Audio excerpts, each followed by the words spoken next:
तेरे निकट हजार और तेरे दाहिनी और 10,000 गिरेंगे, परंतु वह तेरे पास न आए। हालेलुया। सब लोग बोलो, ये वचन सबको याद होगा। बोल,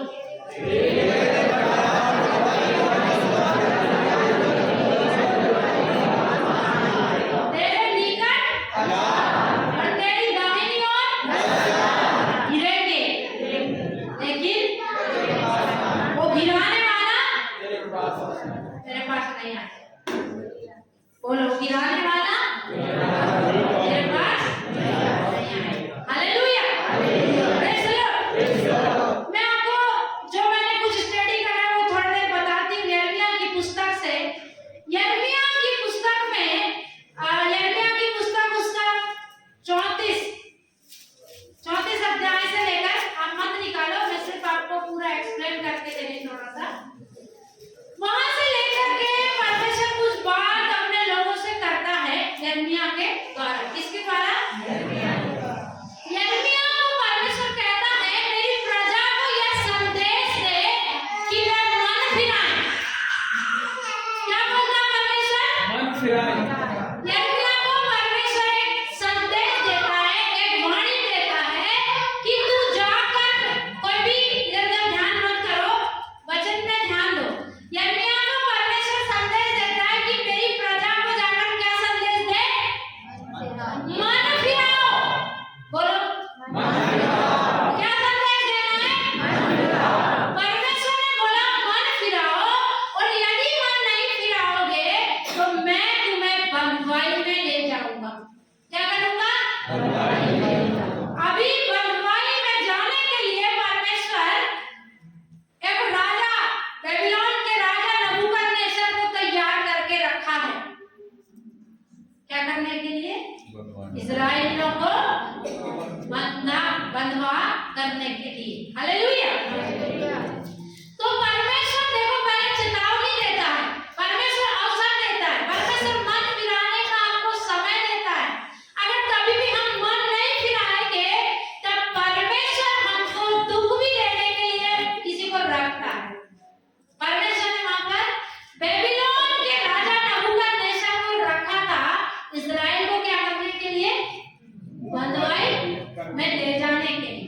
वो आप पूरा स्टडी करना तो पढ़ना, 33, 34, 35, 36, 37, 38, 39 पढ़ना तो आपको मालूम चलेगा। तभी भी वो लोगों ने नहीं सुना। इस्राएली लोगों ने क्या किया? नहीं सुना। और यिर्मयाह को लेकर के क्या किया? बंधुआई में डाल दिया, उसको ही बंधक कैद कर लिया। किसको कैद कर लिया? उन्होंने बोला, तू हमारे विरुद्ध में हमेशा बात करता है, तू हमारे विरोध की बातें लेकर के आता है, क्यों तू हमेशा हमारे पीछे पड़ा? बोल करके यिर्मयाह को जेल में रख दिया। अभी जेल से भी यिर्मयाह उनको एक ही बात बताता है, मन फिराओ। क्या करो? मन फिराओ। मार खा करके भी, जेल में रह करके भी वो संदेश देता, क्या करो? मन फिराओ। जब उन लोगों ने मन नहीं फिराया, उस समय पर इस्राएल में सिदकिय्याह राजा राज्य कर रहा था। कौन सा राजा था? सिदकिय्याह राजा। तब परमेश्वर ने यिर्मयाह के द्वारा भविष्यवाणी किया, तू मन नहीं फिराएगा तो तू बंधुआई में जाएगा और तेरा वंश तेरे सामने क्या किया जाएगा? घात किया जाएगा। और तब यह सिदकिय्याह ने मन नहीं फिराया और बेबीलोन का राजा आया और सिदकिय्याह को बंधवाया, बना करके ले गया। मार्ग में जाते समय उस राजा ने सिदकिय्याह के दोनों बेटों को मर्डर कर दिया, घात कर दिया। किसके देखते हुए? सिदकिय्याह के देखते हुए। एक बाप के सामने ही उसने उसके दोनों बेटों को क्या कर दिया? मार डाला। और सिदकिय्याह राजा की दोनों आंखों को क्या किया? फोड़ दिया और वो अंधा हो गया। उसको फिर बंधुआई में ले गए और सारा बेबीलोन में सब इस्राएलियों को भी ले गए और कुछ लोग उधर पर रह गए। अभी ये सारा दुख तकलीफ चल रहा है, इस्राएलियों के साथ में समस्या चल रही है, और जो कुछ लोग बच गए हैं तो परमेश्वर फिर यिर्मयाह को बोलता है, जो लोग इस्राएल में रह गए, यरूशलेम में रह गए हैं, उनसे जाकर के कहे कि तुम अब मिस्र में मत जाओ, यहीं पर रहो। वे लोग डर गए बेबीलोन के राजा से। देखो मैं ये बहुत लंबा एक वचन है, बहुत लंबा एक विषय पर मैं थोड़े समय पर इसको बताने की कोशिश कर रही हूँ। तो जो लोग यरूशलेम में रह गए, बेबीलोन में नहीं गए, उनको परमेश्वर एक संदेश दिया। क्या संदेश दिया? क्या संदेश दिया? तुम बचने के लिए मिस्र में मत जाओ। कहाँ रहो? यहीं रहो। कहाँ रहो? यरूशलेम में रहो, पेड़ लगाओ, फसल लगाओ, यहीं पर बेबीलोन के राजा के अधिकार में रहकर यहीं पर तुम खाओ पियो और बसे रहो। तुम भागकर मिस्र में मत जाओ। तो ये संदेश जब इस्राएलियों ने सुना तो उनको क्या करना चाहिए? तभी भी वही रहना चाहिए। तभी भी वो लोग भी नहीं सुना, तब भी ये लोग कहाँ भाग गए? मिस्र में भाग गए। अभी जब ये लोग मिस्र को चले गए तब परमेश्वर का संदेश फिर यिर्मयाह ने जाकर के दिया, तुमने जो फिर परमेश्वर की बात नहीं सुना, इसलिए तुम मिस्र में भी नहीं बचोगे। मिस्र में भी परमेश्वर तुमको पूरी रीति से क्या कर देगा? नाश कर देगा। सुनते नहीं तो कहते सहायता पाने, इसलिए परमेश्वर का वचन कहता है तुम सहायता पाने के लिए मिस्र में मत जाओ। सहायता पाने के लिए मिस्र में, अभी मिस्र बोलने से संसार, अगर परमेश्वर हमको दुख देता है, अगर परमेश्वर हमको थोड़ा सा तकलीफ से लेकर चलता है, तब भी परमेश्वर चाहता है कि हम सहायता के लिए मिस्र में ना जाए, लोगों के पास ना जाए। इसलिए मैं हमेशा सिखाती हूँ, अगर आपके जीवन में कुछ तकलीफ है, कुछ समस्या है, कुछ रोग है, कुछ परेशानी है, आप उन बातों को अविश्वासियों के साथ शेयर मत करो। अविश्वासी को मत बताओ मुझे 5,000 की जरूरत है। किसको बताना? विश्वासियों को भी पहले नहीं बताना, पहले प्रभु को बताना है। किसको बताना है? प्रभु को बताना है। और प्रभु को बताएंगे तब ही प्रभु को आनंद लगता है। विश्वासियों को प्रार्थना विषय दे सकते हैं। अविश्वासियों को बताने से आप अपने परमेश्वर की निंदा करने वाले ठहरेंगे। क्या आपको विश्वास नहीं है कि वो दुख में पड़ने से भी आपको उठा लेगा? वो मुसीबत में आने से भी आपको छुड़ा लेगा। वो परमेश्वर हमारे लिए भलाई ही करता है। लेकिन तभी दुख के समय में हम 17 जगह जाके बताते हैं, मेरे साथ ये हो गया, मेरे साथ वो हो गया, मेरे साथ ऐसा हुआ, मेरे साथ वैसा हुआ। आपके साथ कभी कोई अविश्वासी नहीं है। तुम खुद ही दुख में, हम क्यों आएंगे तुम्हारे साथ? तुम खुद ही खुश रही हो, हम क्यों तुम्हारे साथ आएंगे? आएंगे क्या?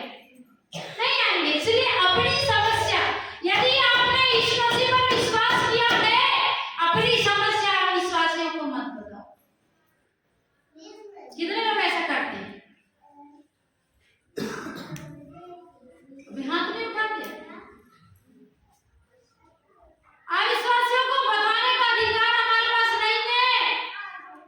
हमारा जो भी तकलीफ है, हमको सिर्फ प्रभु को बताना है, प्रभु के लोगों को बताना बस। अविश्वासी यदि मेरा सगा भाई भी है, उसको जाकर नहीं बोलना भाई मुझे। हालेलुया। तो जब हम ऐसी चाल चलेंगे तब हमारे पीछे लोग भी प्रभु के पास आएंगे। हम वैसा नहीं चलते, इसलिए लोग भी हमारे साथ प्रभु के पास में नहीं आते। हम दुख में भी हैं तो भी प्रभु के बच्चे होने के नाते बाहर जाकर आनंदित हो, आनंद दिखाओ। अरे ये इनके जीवन में कभी कोई दुख होता है कि नहीं होता? सोचने वाला, देखने वाला भी चकराना चाहिए। ये लोग हमेशा प्रसन्नचित रहते हैं, ये लोग हमेशा आनंदित रहते हैं, इनके जीवन में कभी कोई दुख होता है कि नहीं? दुख है भाई, तेरे को क्यों बताना? हमारा बताने वाला है, हम उसको बताते हैं। दुख किसको नहीं? दुख तो जिंदगी की आखिरी सांस के समय खत्म होगा, क्योंकि पृथ्वी में मनुष्य का जीवन बिना दुख के है ही नहीं। तो दुख तो है, पर हम जानते हैं कि हमें छुड़ाने वाला परमेश्वर जिंदा है। Hallelujah, hallelujah. तो ये सब कुछ चल रहा था वहां पर। तो वहां पर एक परिवार है, देखो एक वंश के लोग हैं, है ना? वहां पर एक व्यक्ति है जिससे परमेश्वर कुछ बात कर रहा है। पढ़ेंगे यिर्मयाह 39 का 15 से 18 तक। ये वचन आप लिख लो, निशान लगा लो, यही वचन आपको प्रभु आज दे रहा है। तब यिर्मयाह पहरे के आंगन में कैद था, तब यहोवा का यह वचन उसके पास पहुंचा, जा और एबेद-मेलेक कूशी से कह, इस्राएल का परमेश्वर सेनाओं का यहोवा तुझसे कहता है, देख मैं अपने वे वचन जो मैंने इस नगर के विषय में कहे हैं इस प्रकार पूरा करूंगा कि इसका कुशल ना होगा, हानि ही होगी, और उस नगर और उस समय उनका पूरा होना तुझे दिखाई पड़ेगा। परंतु यहोवा की यह वाणी है कि उस समय मैं तुझे बचाऊंगा, और जिन मनुष्य से तू भय खाता है तू उनके वश में नहीं किया जाएगा। Praise Lord। क्योंकि मैं तुझे निश्चय बचाऊंगा और तू तलवार से ना मरेगा, तेरा प्राण बचा रहेगा। यहोवा की यह वाणी है, यह इस कारण होगा कि तूने मुझ पर भरोसा रखा है। हालेलुया! Praise God! प्रभु का वचन यहाँ पर बता रहा है कि जरूर कुछ इस्राएली लोग बेबीलोन बंधुआई में चले गए हैं, कुछ लोग सहायता पाने के लिए मिस्र में चले गए हैं, लेकिन प्रभु का वचन इस एबेद-मेलेक के पास में आया है कि देख जैसा जैसा मैंने कहा है वह सब कुछ मैं पूरा करूंगा। जैसा नाश की घोषणा मैंने किया, जैसा भविष्यवाणी मेरे दास यिर्मयाह ने किया, वह सब कुछ पूरा होगा, लेकिन मैं तुझे बचाकर रखूंगा। हालेलुया! क्या बोलता परमेश्वर एबेद-मेलेक से? तेरे निकट 1000 गिर रहे हैं, तेरी दाहिनी ओर 10,000 गिर रहे हैं, लेकिन मेरे बेटे एबेद-मेलेक मैं तुझे क्या करूंगा? हालेलुया! आप लोग आनंदित हैं? आप लोग आनंदित हैं? कुछ लोग मिस्र में भाग गए सहायता पाने के लिए, कुछ सारे लोग बेबीलोन चले गए बंधुआई के लिए, लेकिन परमेश्वर इस व्यक्ति से कहता है, देख मैंने जो कुछ कहा है वो सब कुछ तुझे पूरा होता दिखाई देगा, लेकिन मेरी यह वाणी है कि मैं तुझे बचाऊंगा। हालेलुया! क्या कहता परमेश्वर? मैं तुझे बचाऊंगा। क्यों बचाऊंगा? क्योंकि तूने मुझ पर भरोसा रखा है। हालेलुया! किसको बचाता परमेश्वर?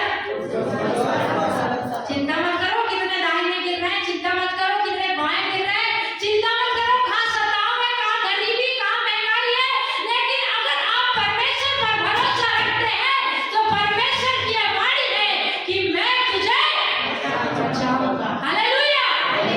अगर आपने परमेश्वर पर भरोसा रखा है तो कुछ भी आने दो, कोई महामारी आने दो, कोई गरीबी आने दो, कोई महंगाई आने दो, किसी पर किसी के ऊपर सताव आने दो, लेकिन यदि आप परमेश्वर पर भरोसा रखने वाले लोग हैं तो परमेश्वर का यही वचन है कि मैं तुझे बचाऊंगा। हालेलुया!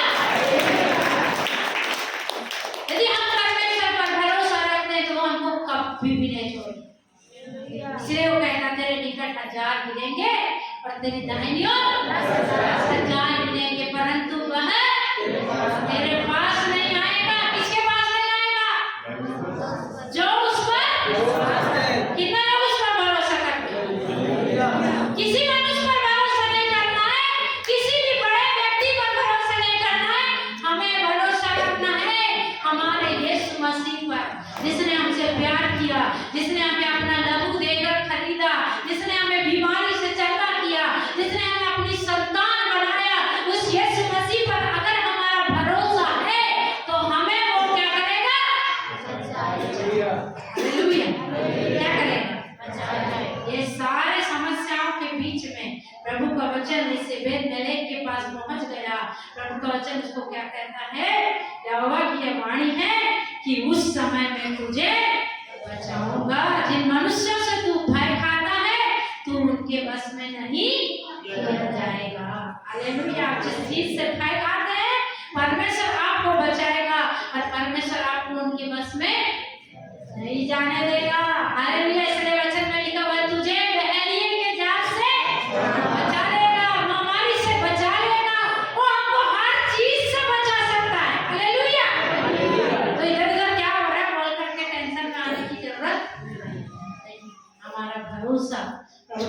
कहता है भजन संहिता 125 में, जो यहोवा परमेश्वर पर भरोसा रखते हुए कैसे हैं? सिय्योन पर्वत की डाल में जो कभी दलता नहीं, ऐसे ही बन जाओ सिय्योन भरोसे के मामले पर। किसके मामले पर? प्रभु यीशु ने अपने चेलों को डांटा, है कि नहीं डांटा? प्रभु यीशु मसीह चेले जा रहे हैं और आंधी आ गई, तूफान आ गया, और चेले आकर बोलते हैं हे प्रभु बचा, हम नाश हुए जाते हैं। प्रभु तो आराम से था। प्रभु कैसा था? तूफान प्रभु के लिए क्या आ रहा था? उसको मालूम तूफान आ रहा है, प्रभु को मालूम है। तो वो लोग जाकर प्रभु को बोलते हैं हे प्रभु हमें बचा, क्योंकि हम लोग। प्रभु बोलता है विश्वासियों, हालेलुया। क्या बोलता है प्रभु? अविश्वासी नहीं बोलता। अविश्वासी से क्या करना प्रभु? है अविश्वासी तो अविश्वासी से, लेकिन अल्पविश्वासी समस्या आने पर बहुत घबरा जाते हैं, क्या होगा, कैसे होगा, ओ कैसे निकलेंगे, प्रभु कैसे बचेंगे, मेरी हार्ट बीट तेज हो गई, मेरी धड़कन तेज हो गई, मैं मर जाऊंगा। उसी समय में हमारा विश्वास कहाँ है? हे अल्पविश्वासियों, तुम क्यों संदेह करते हो? क्या तुम्हें विश्वास नहीं है कि तुम्हारे बचाने वाला जीवित है? हालेलुया। तो कैसे करना है? भरोसा रखने पर। ये व्यक्ति उसी समय में परमेश्वर पर भरोसा रखकर बैठा था। उसका राजा बलवाई में चला गया, राजा के दोनों बेटों को मार दिया गया, सारी प्रजा बलवाई में चली गई, लेकिन ये व्यक्ति परमेश्वर पर भरोसा रखकर बैठा है और परमेश्वर का वचन उसके पास पहुंच गया कि तू मत डर, क्योंकि मैं तुझे क्या करूंगा। यदि पूरी समस्याओं के बीच में, पूरे दुख तकलीफों के बीच में, बीमारी के बीच में कभी भी अगर आप परमेश्वर पर भरोसा रख करके बैठे हैं, परमेश्वर भी आपको छोड़ने वाला नहीं। आपको देखना नहीं है। प्रभु से बोलो प्रभु मेरी आंखें खोल दे। क्या कर? प्रभु कुछ काम कर रहा है, कभी कभी मुझे नहीं दिखता है, लेकिन प्रार्थना में करती प्रभु मेरी आंखें खोल दे। तू काम तो कर रहा है पर मुझे नहीं दिख रहा। हालेलुया। क्योंकि वो काम करता है, वो काम कर रहा है, इसलिए यीशु मसीह बोला मुझे अभी मेरे पिता का काम दिन ही दिन में करना जरूरी है। हालेलुया। वो विश्राम नहीं किया, वो काम किया, वो काम कर रहा है। आपको नहीं दिख रहा, मुझे नहीं दिख रहा, लेकिन मेरा प्रभु काम कर रहा है। यदि हम भरोसा करके बैठे हैं तो कहना मेरी आंखें खोल दे, मैं भी तेरे कामों को देखना। हालेलुया।